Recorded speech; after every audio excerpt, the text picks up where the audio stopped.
Rejoignez dès à présent la grande famille des abonnés de votre chaîne Sika TV sur les réseaux sociaux. Sika TV, le vrai visage de l'actualité en Afrique, est en direct et en replay sur YouTube. Abonnez-vous et cliquez sur la cloche de notification pour ne rien rater. Nous sommes également présents sur Facebook et sur Twitter.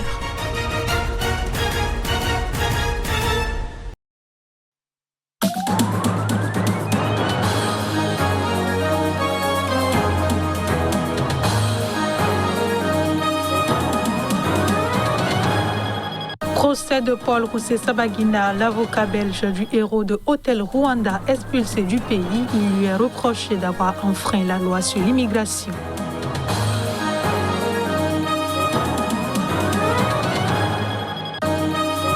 Crainte d'un recul des libertés en Tunisie après la suspension du Parlement, arrestation, interdiction de voyage et assignation à résidence. La liste est longue.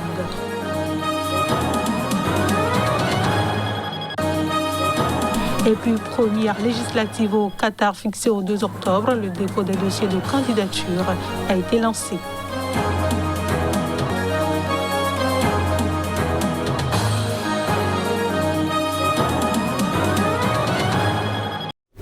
Bonsoir à tous et bienvenue au journal. L'avocat belge de Paul Rusesabagina, ancien hôtelier dont l'histoire a inspiré le film Hôtel Rwanda et qui attend le verdict de son procès pour terrorisme, a été expulsé samedi soir du Rwanda. Il lui est reproché d'avoir enfreint la loi sur l'immigration. Reportage.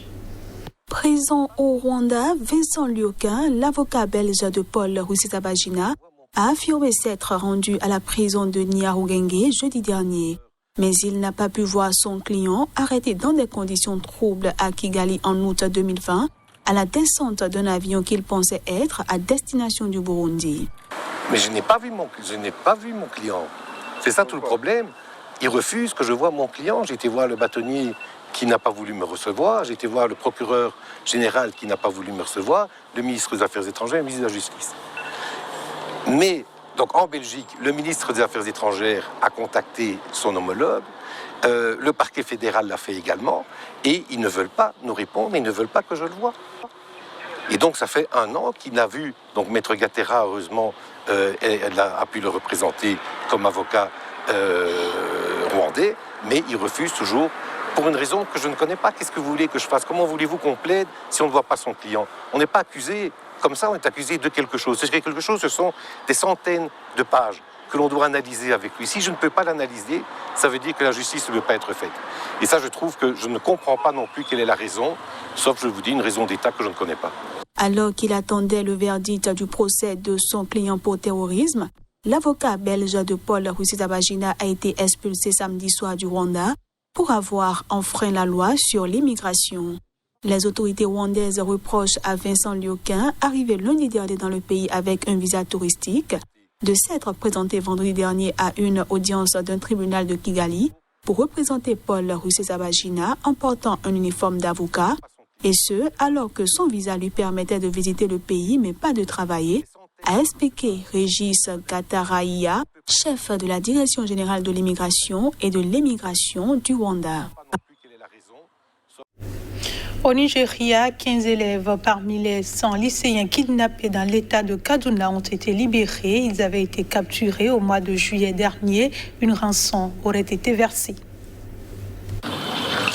Des hommes armés avaient envahi le pensionnat du lycée Baptiste Bethel Secondary School de la localité de Chikun dans l'État de Kaduna et enlevé 121 élèves qui dormaient dans leur chambre.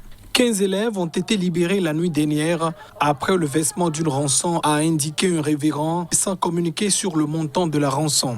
Les autorités locales sont opposées au versement de rançon et menacent de prison ceux qui payent. 65 élèves sont toujours aux mains des bandits et à ce stade, 56 parmi eux ont été libérés ou ont pu échapper à leurs ravisseurs. Cet enlèvement s'inscrit dans une série de kidnappings menés par des groupes criminels communément appelés bandits par les autorités qui terrorisent les populations du nord-ouest et du centre du Nigeria.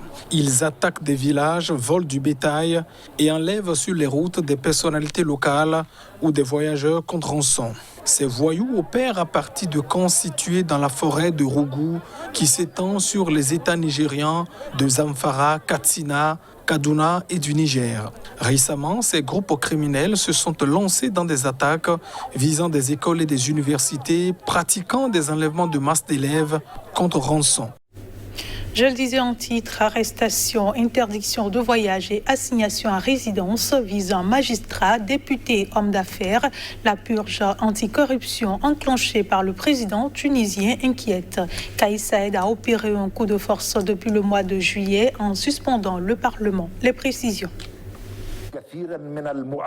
Depuis cette décision choc de suspendre le Parlement pour un mois et de limoger le Premier ministre Hichem Mechichi, le président Kais Saïed n'a toujours pas nommé de nouveau gouvernement ni dévoilé sa feuille de route. Et pourtant, celle-ci est réclamée par plusieurs partis et organisations de la société civile. Si la Tunisie est l'unique pays de la région à avoir persévéré sur la voie de la démocratisation après le printemps arabe, la communauté internationale s'inquiète désormais d'une régression. Plusieurs hommes politiques, hommes d'affaires, magistrats ou députés dont l'immunité a été levée par le président Saïed affirment avoir été interdits de voyage à l'aéroport de Tunis ou avoir été assignés à résidence sans communication préalable.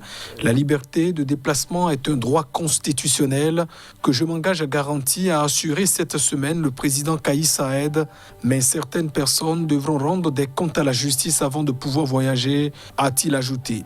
Théoricien du droit, Kais Saïed se présente depuis son arrivée au pouvoir en 2019 comme l'interprète ultime de la Constitution et s'appuie sur son article 80 qui envisage des mesures exceptionnelles en cas de péril imminent à la sécurité nationale pour justifier les mesures prises. Les talibans pointent la responsabilité des États-Unis dans le chaos à l'aéroport de Kaboul. Des dizaines de milliers d'Afghans tentent toujours de quitter leur pays à tout prix. Ces accusations ont été formulées ce dimanche. Les précisions.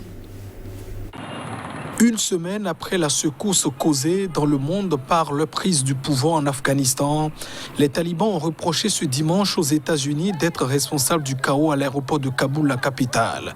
Terrifiés, des milliers de familles cherchent à fuir via l'aéroport, bien que Washington ait mis en garde contre des menaces pour la sécurité en ce lieu et que l'Union européenne a estimé impossible d'évacuer toutes les personnes menacées par les talibans.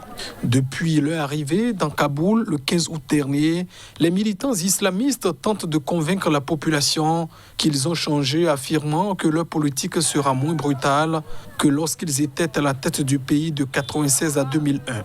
Mais cela n'indique pas le flot de ceux qui ne croient pas en leurs promesses et veulent désespérément partir. L'Amérique, avec toute sa puissance et ses équipements, a échoué à ramener l'ordre à l'aéroport. Il y a la paix et le calme dans tout le pays, mais il n'y a que le chaos à l'aéroport de Kaboul, a ajouté un haut responsable taliban.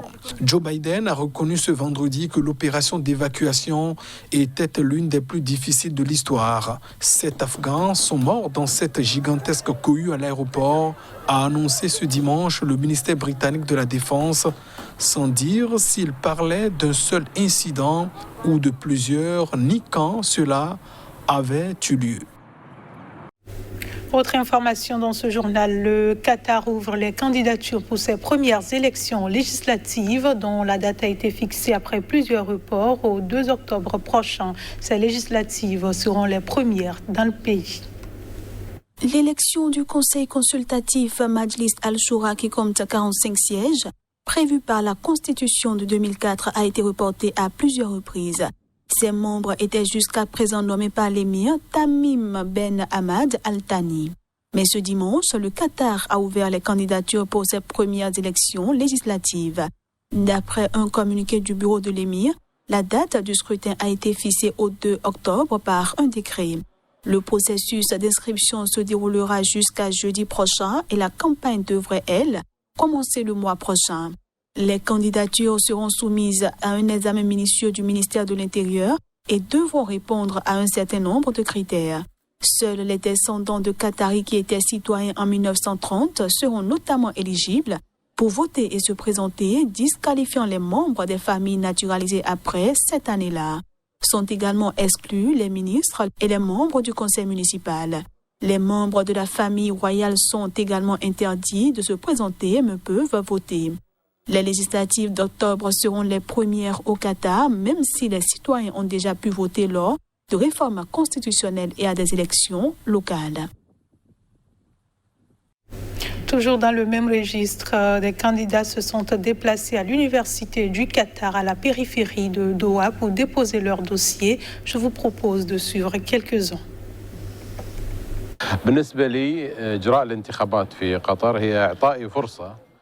Les élections au Qatar me donnent l'occasion de contribuer au service de ce pays qui a financé mes études jusqu'au diplôme de maîtrise. Dieu merci, j'ai acquis toute mon expérience dans ce pays et je dois l'utiliser pour contribuer au progrès de cette nation.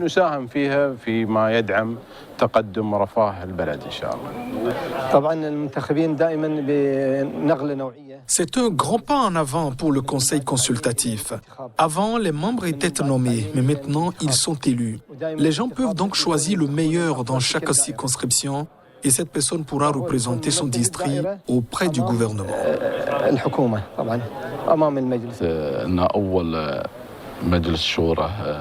C'est le premier conseil consultatif par voie d'élection et c'est une décision généreuse de l'émir du pays. C'est quelque chose de nouveau pour le Qatar et j'espère que le prochain conseil consultatif sera une réussite pour le bénéfice des générations futures. Tout cela est dû à la générosité de l'émir du pays. Et c'est ici que se referme cette édition. Merci de nous avoir reçus et bonne suite de programmes sur Sika TV.